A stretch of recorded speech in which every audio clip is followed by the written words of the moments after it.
I thought the hardest part of the accident would be learning to walk again. Turns out, it was getting permission to install the ramp that would let me leave my own house. The first time I wheeled up to the front door of my grandmother's house, it hit me like a punch in the chest.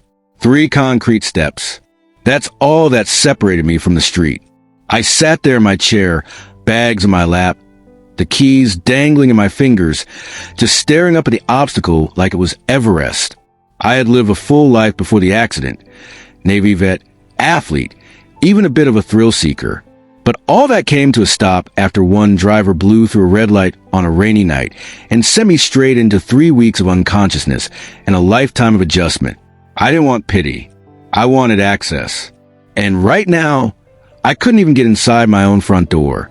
It took 2 hours, a neighbor's help, and a bruised shin before I was finally settled inside.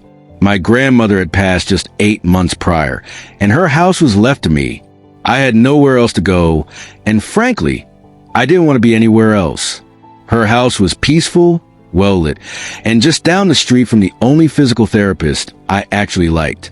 Willow Grove Estates looked like something out of a postcard. Manicured lawns, identical mailboxes, families walking golden retrievers at sunset. A real-life Pleasantville. But within a week of moving in, I learned it was also something else, controlled, very tightly, by the Homeowners Association. The HOA was mentioned in passing during closing, but I hadn't thought much of it. I'd been through real battles, actual life and death ones. How bad could a few neighborhood rules be? On my second day, a man named Gregory Mallory rang my doorbell. I recognized him from the community bulletin board. The HOA president, late 50s, tan, with a comb-back silver mane and a clipboard like it was welded to his arm. His smile was more performative than polite. "Welcome to the neighborhood, Ms. Rivera," he said, glancing past me like he expected something unpleasant to leap out of the living room. "Thanks," I replied, angling my chair sideways to let him see I wasn't standing to shake his hand. His eyes darted briefly to Wheels. I could see the calculation begin in his head.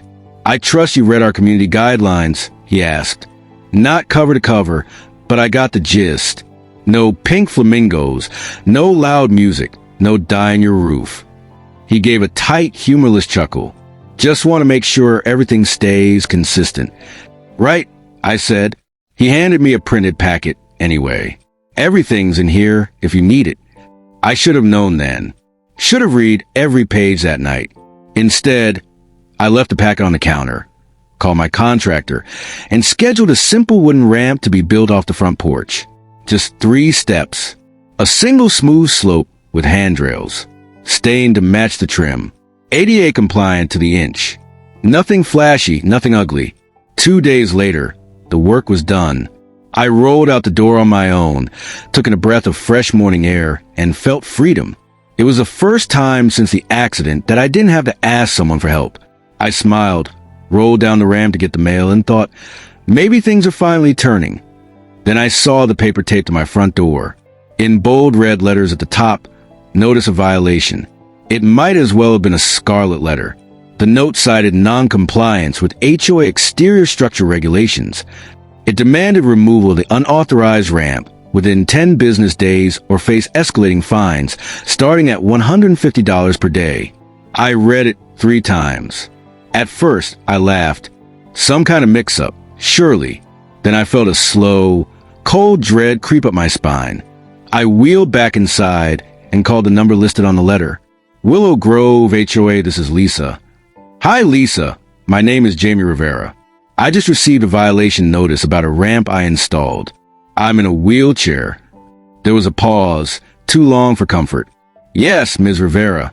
That would have come from Mr. Mallory's office. He handles structural compliance." "Right. Okay, well, it's an ADA compliant ramp. It's not blocking anything. It's basically the only way I can get in and out of my house."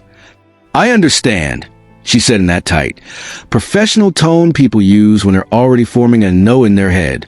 "But the HOA requires approval of all exterior modifications, especially ones visible from the street." Did he even read the part about ADA law? Another pause. "You can appeal at the next board meeting." So I did. The meeting was held at the community center. bright fluorescent lights, a long table up front, chairs lined up in rows. About 24 people showed up. I was the only one in a wheelchair. Gregory sat at the center, like a judge. When my name came up, I wheeled to front. I explained everything. The accident, the necessity, the legality. I even brought pictures showing the ramp's design, safety compliance, and how it matched the house. I had a printout of the ADA guidelines, highlighting the relevant section. Gregory looked at me the entire time, like I was an inconvenience. When I finished, he cleared his throat. "We sympathize, Ms. Rivera, but this isn't a matter of sympathy. It's about maintaining the visual standards of Willow Grove." Someone in the back mumbled something about setting precedent. "So, what are you saying?" I asked. "That I'm not allowed to access my own home unless it matches your idea of curb appeal?" "There are alternative solutions," Gregory said. "A side entrance ramp, for example, or garage entry.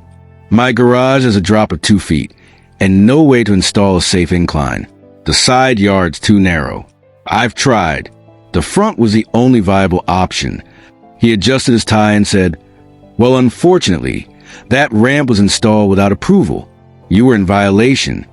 I wanted to scream.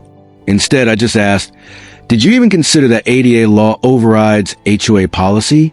He dismissed me with a hand wave and turned to the rest of the board. "Let's move to a vote." They voted to uphold the violation. 5-0. After the meeting, I sat in my car and cried for the first time in months. Not because of the accident, not because of the pain, but because I had done everything right, and it still wasn't enough. That night, the fine started. Every day I left the house, ramp or not, I received a new email with an updated balance. The tone became increasingly aggressive. I posted my story on a local Facebook group. I didn't name names, just explained what was happening, and asked if anyone had dealt with something similar. Within an hour, I had over 100 responses. Half were sympathetic. A few told their own stories of HOA harassment, but others were less kind. If she knew the rules, why break them? There's a back door for a reason. Why live here if you can't follow the aesthetics? That last one hit me harder than I expected. I started second-guessing myself. Was I being unreasonable? Was my independence worth upsetting the balance of this perfect little neighborhood? Then I got a handwritten letter slipped into my mailbox. It read, "Dear Jamie, I'm sorry you're going through this. My husband uses a walker, and we've been afraid to speak up for years. You are not alone. Thank you for having the courage we didn't." No name, just a neighbor. I kept that letter on my nightstand. I began researching. I read every ADA law, HUD rule, and HOA restriction I could get my hands on. And the more I read, the angrier I became. They weren't just wrong, they were illegal. But the HOA didn't care about legality. They cared about control. I wrote a formal appeal letter, this time attaching documents from the Department of Justice outlining the requirement for reasonable accommodations under federal law. I sent a copy to Gregory's office. It came back unopened with "not accepted" stamped on the envelope. They were trying to break me. That much was clear. I started keeping a journal. I logged every interaction, every fine, every cold glance from a neighbor walking their dog past my ramp like it was a dumpster on fire. And I kept rolling, every day, up and down that ramp, just to remind them I wasn't going anywhere. Then one afternoon, as I rolled out to check the mail, Gregory was waiting on the sidewalk. He nodded at the ramp. "It's not personal," he said. I looked him straight in the eyes. "It is now." And I turned, rolled back up that eyesore, and closed the door behind me. Because this ramp wasn't just wood and screws. It was a declaration. And I was just getting started. A week after Gregory's little sidewalk confrontation, I received a letter in a plain envelope. Not a warning or a fine this time, though those were still coming like clockwork, but a formal legal notice.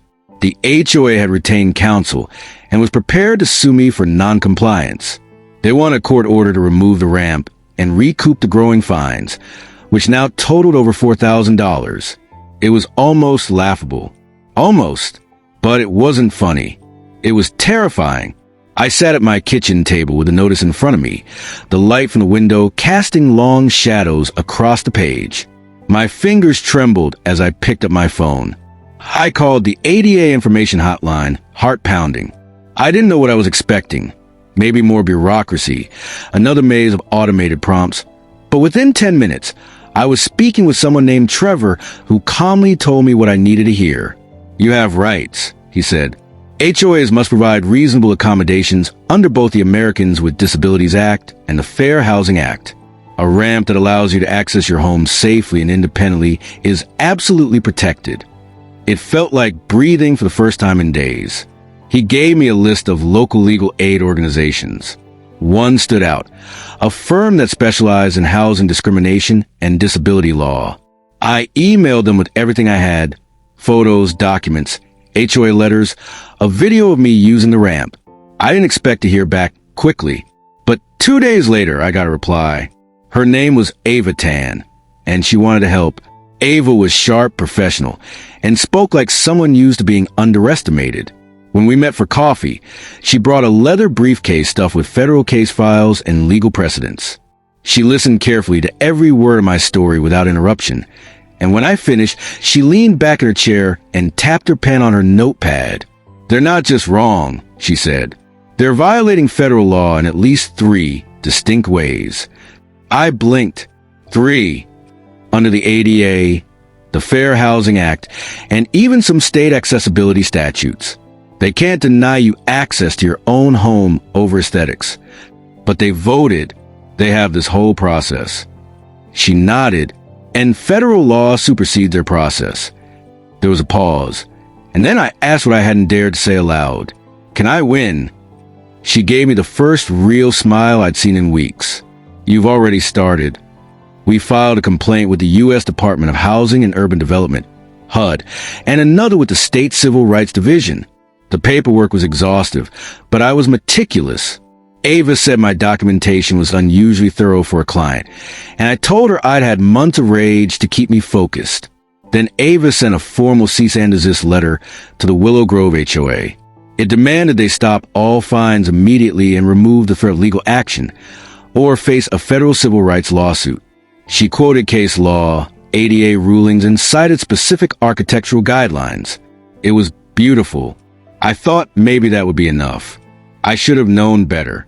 Gregory responded with a public letter, distributed to every mailbox in the community. It was slickly designed, printed on cream paper with a Willow Grove logo at the top, the kind of letter that screams authority and reassurance. In it, he claimed that an unapproved structure had been installed that violated the visual harmony of the neighborhood. Without naming me, he referred to my situation as regrettable but non-exempt from shared community values. The word precedent appeared 5 times. There was even a section about property value projections and how non-conforming architectural choices could lower neighborhood desirability. I sat on my porch with a letter in my lap and fire in my chest. The way he twisted the narrative, subtly dehumanizing me while pretending to be reasonable, made my skin crawl. He made it sound like I had chosen to install a neon sign that said, "Ugly lives here," not a medical necessity that let me enter and exit my house safely. But something shifted that week. People started talking. A neighbor across the street, Mr. Carter, who barely made eye contact with me before, walked over and said, "Hey, I saw the thing on Facebook. It's not right what they're doing." Another neighbor, a quiet woman named Maria, told me her mother had trouble walking and had lived with her for a while. They wanted to build a railing once, but were denied. "We gave up," she admitted. "We thought they could do that." And then came the news crew. I don't know who called them.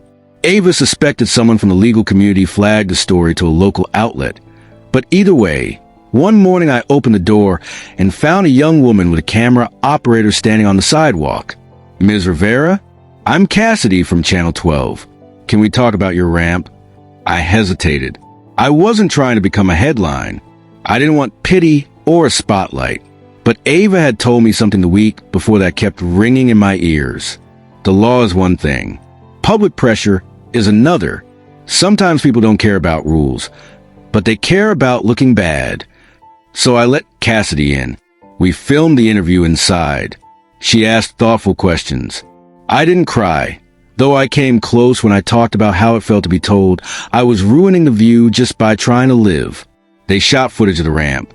They even got a clip of me struggling to get out without using it, bumping down the concrete steps backward in my chair, hands straining, jaw clenched. It wasn't staged. It was real, and that's what made it powerful. The story aired that night. It blew up. Messages flooded my inbox. Strangers offered support. A woman in Oregon said she'd faced something similar and had been too scared to fight.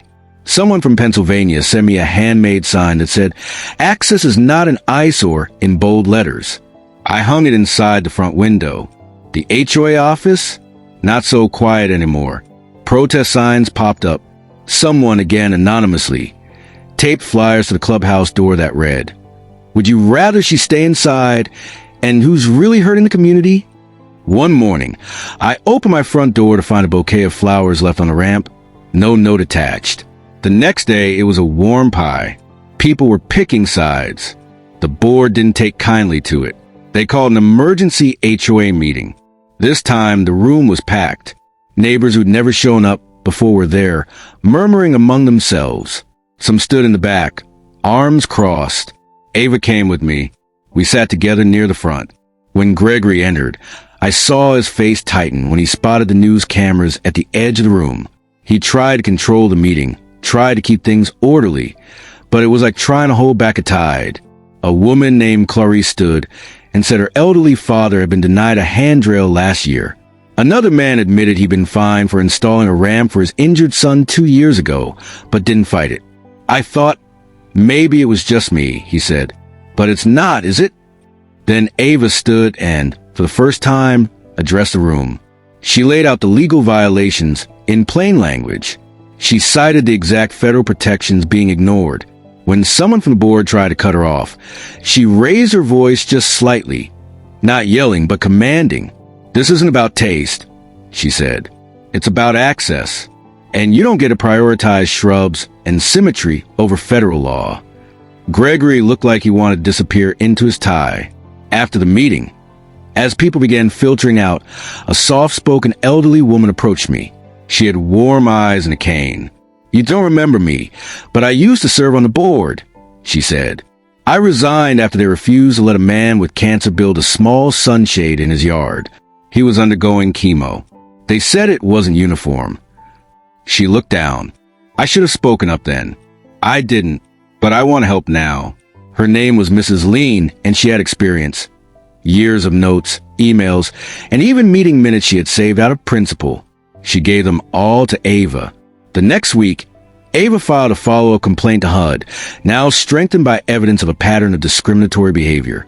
The neighborhood split, but for every cold glance or tight-lipped silence, there were just as many nods, waves, and quiet thank yous.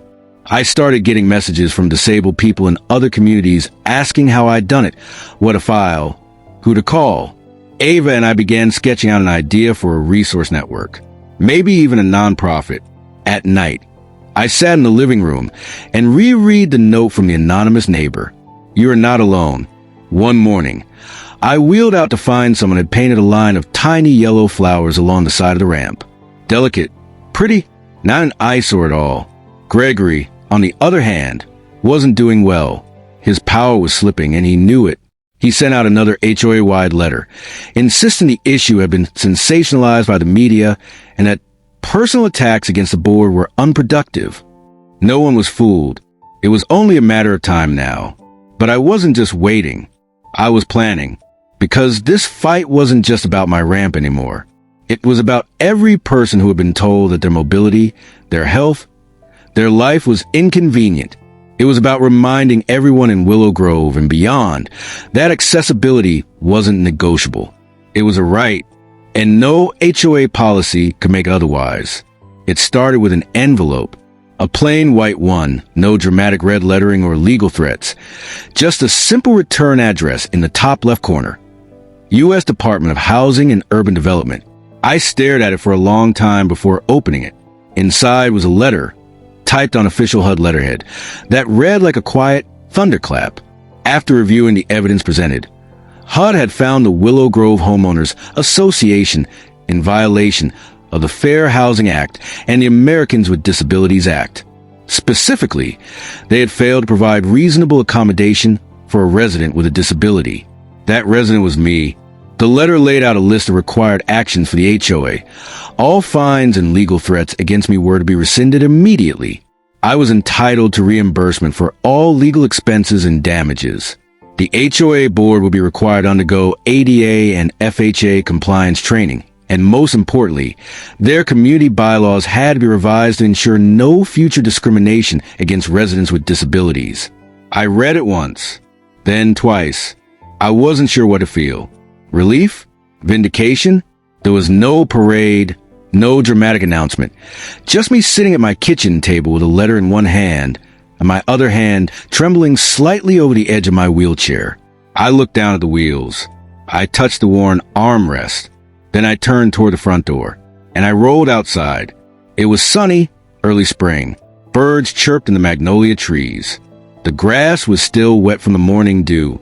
I eased down the ramp slowly, savoring each quiet moment as if for the first time. A car passed by, the driver waving. Another neighbor walked her dog across the street and nodded at me. And for once, no one looked away. I stopped at the bottom of the ramp and let the sunlight warm my face. It was just wood and screws, pressure-treated pine and metal bolts.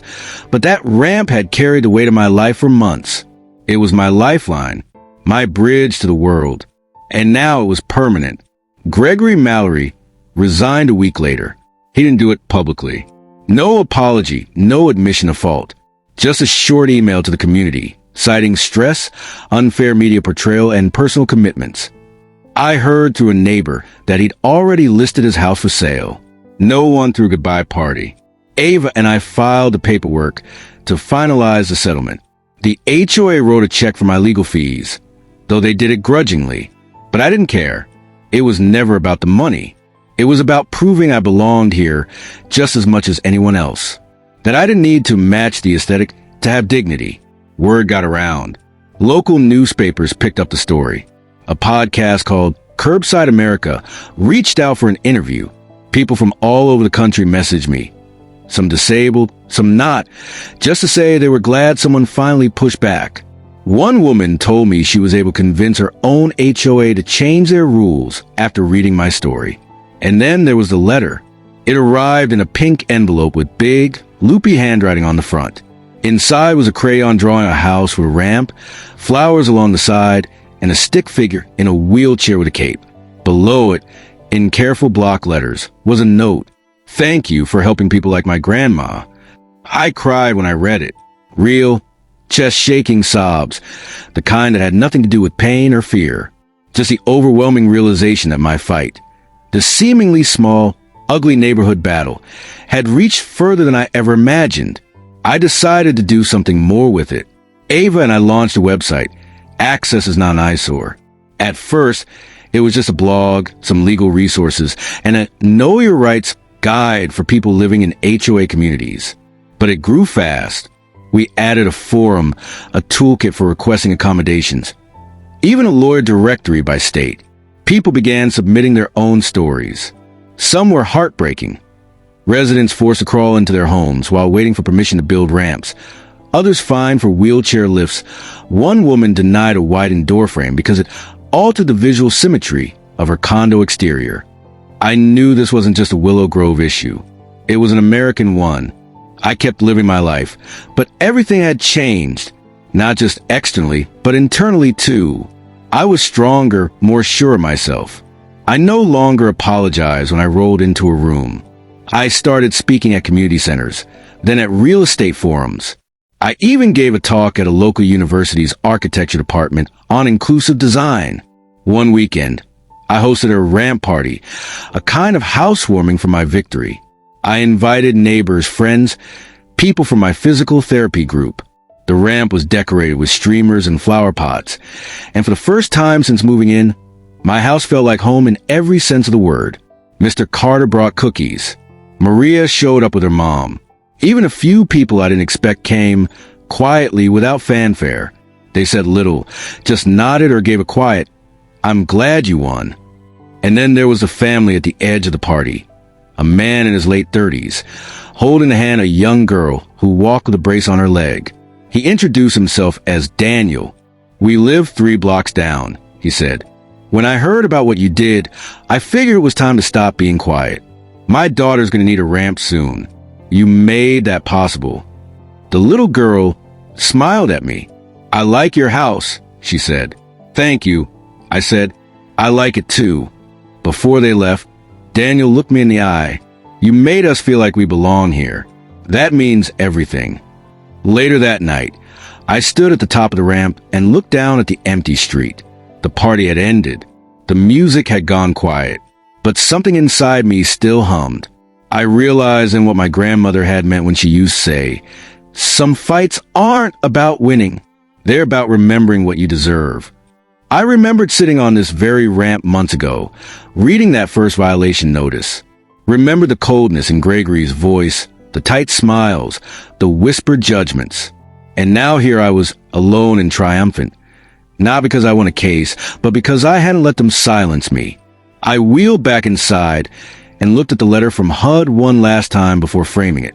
A week later, I returned to the community center for another HOA meeting, this time as a guest speaker. The board had turned over a few seats. There was a new president, a young woman named Karen who spoke openly about reforming the way Willow Grove handled accommodations. They invited me to share my experience. I took the mic, nervous at first, but when I looked out at the audience, I saw familiar faces. Faces that had once looked away but now met my eyes with respect. I told them everything, not just about the fight, but about what it felt like to be treated like a disruption in your own home, to be told your mobility was offensive to look at, to be punished for surviving. I ended with this: laws don't make communities better. People do.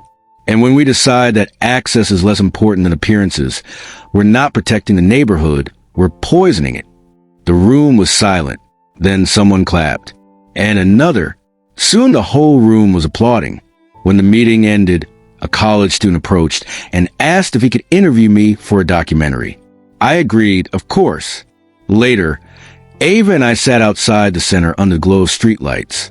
We shared coffee and a few tired laughs. She looked at me and said, "You know, you could have given up." "Most people do." I shook my head. "I didn't do this just for me." "You didn't," she agreed. "You did it for every person who gets told they don't belong." The moonlight hit the ramp as we returned to my house, making the edges glow silver. Ava helped me set up a camera. We were going to film the first episode of a new YouTube series, Access Denied, real stories from the ADA frontline. We plan to feature stories from across the country, fight disinformation, educate residents, and give people tools to stand up. As I looked into the camera lens, I thought about that little girl with the leg brace, about the woman whose husband used a walker, about all the people who had written to me, shared their pain, and finally felt seen. And I said, this ramp didn't ruin the neighborhood. It saved my life. Then I looked directly at the lens and spoke the last words of the video. If you think someone's home modification is an eyesore, ask yourself, would you trade places to understand why they need it? Because dignity doesn't ruin property value. It restores it. The screen faded to black, and the final prompt appeared. What do you think?